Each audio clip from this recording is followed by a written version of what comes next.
बिना गलती की सजा। अगर प्यार सच्चा हो तो लोग बिछड़ कर भी मिल जाते हैं। नित्या की शादी को लगभग 1 साल भी नहीं हुए थे और उसका तलाक हो गया।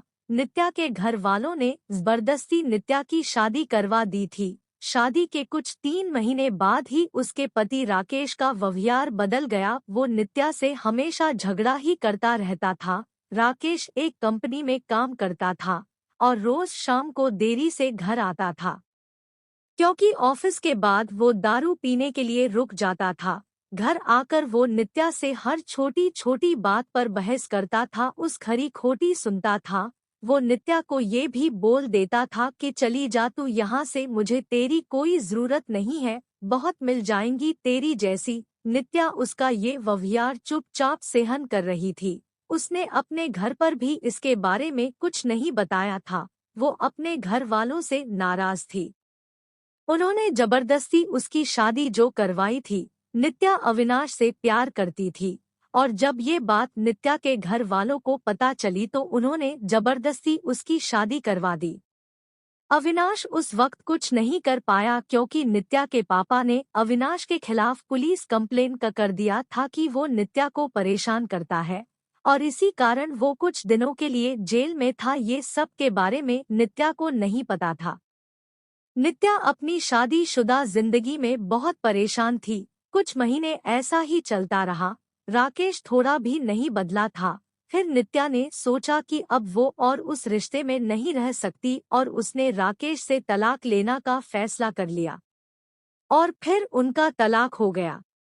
तलाक के बाद नित्या ने अपने मम्मी पापा को सब कुछ बता दिया और उन्होंने नित्या को बहुत डांटा कि क्या हो गया था ऐसा कि तलाक ले लिया, अब क्या करेगी, कहाँ जाएगी, कौन करेगा इससे शादी। ये सब सुनकर नित्या ने उनके साथ रहने से इनकार कर दिया।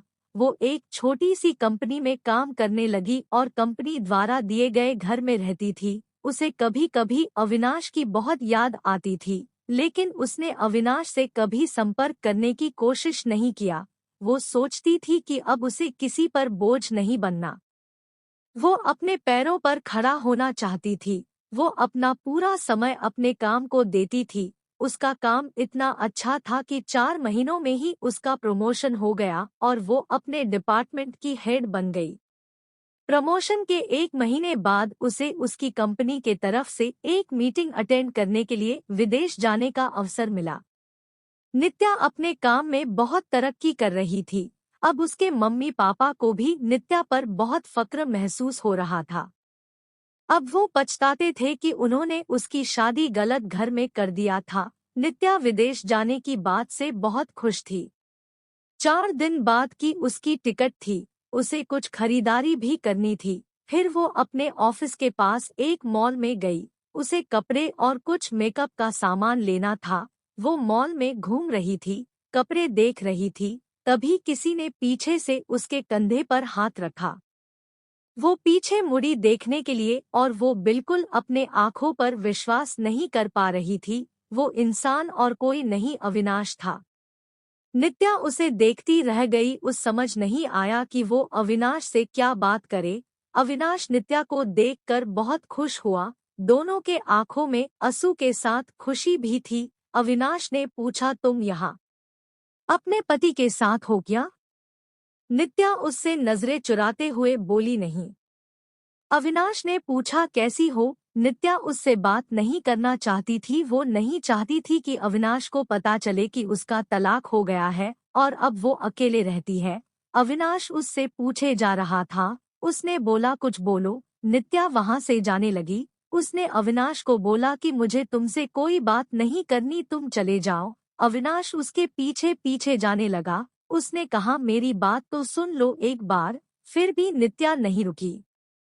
फिर अविनाश ने कहा, तुम्हें मेरी कसम है, बस एक बार रुक के मेरी बात सुन लो। फिर नित्या क्या करती? आखिर उसके दिल में अभी भी अविनाश के लिए प्यार था, तो वो रुक गई। फिर अविनाश ने कहा कि कहीं बैठकर बात करते हैं। फिर वो दोनों मॉल के एक रेस्टोरेंट में गए। अविनाश ने उससे पूछा, कैसी हो? वो बोली, ठीक हूँ।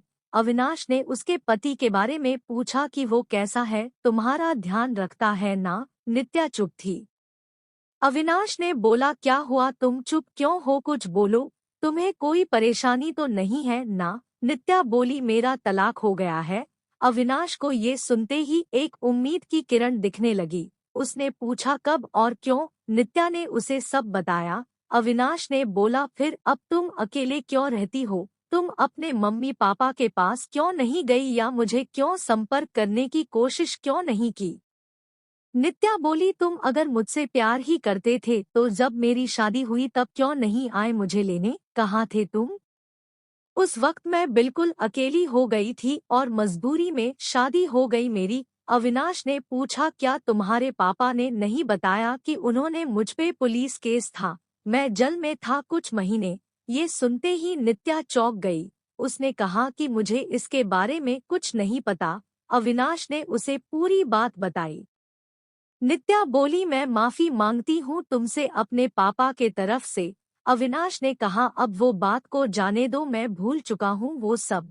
अभी की बात करो। अविनाश ने बिना देर किए उसने पूछ लिया, क्या अब तुम मुझसे शादी करोगी? नित्या बोली, क्या तुमने अभी तक शादी नहीं की? अविनाश ने कहा, नहीं, मैं अभी अपने कैरियर पे ध्यान दे रहा हूँ और यह कुछ काम से ही आया था। अब बोलो, शादी करोगी मुझसे?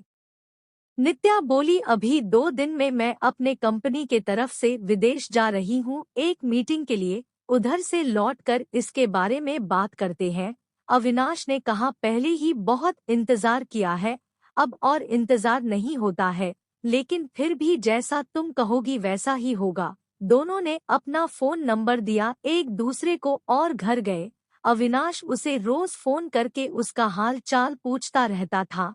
1 सप्ताह बाद नित्या अपनी मीटिंग खत्म करके लौट आई थी। अविनाश उसे मिलने के लिए बोल रहा था, लेकिन नित्या अपने ऑफिस में बहुत व्यस्त रहती थी। उसने कहा कि हम रविवार को मिलेंगे। फिर वो दोनों रविवार को उसी मॉल में मिले। अविनाश ने पहले उसके मीटिंग और काम के बारे में पूछा कि सब ठीक चल रहा है ना? नित्या ने कहा, हाँ सब ठीक है। फिर अविनाश ने उससे शादी का पूछा। तुमने कहा था कि आके बताओगी शादी करोगी कि नहीं, तो अब बोलो क्या सोचा है? नित्या तो अविनाश से प्यार करती ही थी और अब उसे मौका मिला था अपने प्यार के साथ पूरी जिंदगी बिताने का। उसने हाँ कह दिया।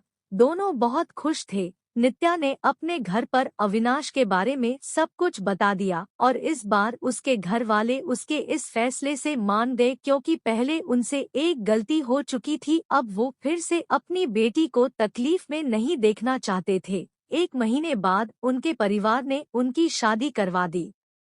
अविनाश ने अपना खुद का एक बिजनेस स्टार्ट किया था, तो अब नित्या उसके साथ उसके बिजनेस में हाथ बटाती थी और वो दोनों खुशी खुशी हमेशा के लिए एक साथ हो गए।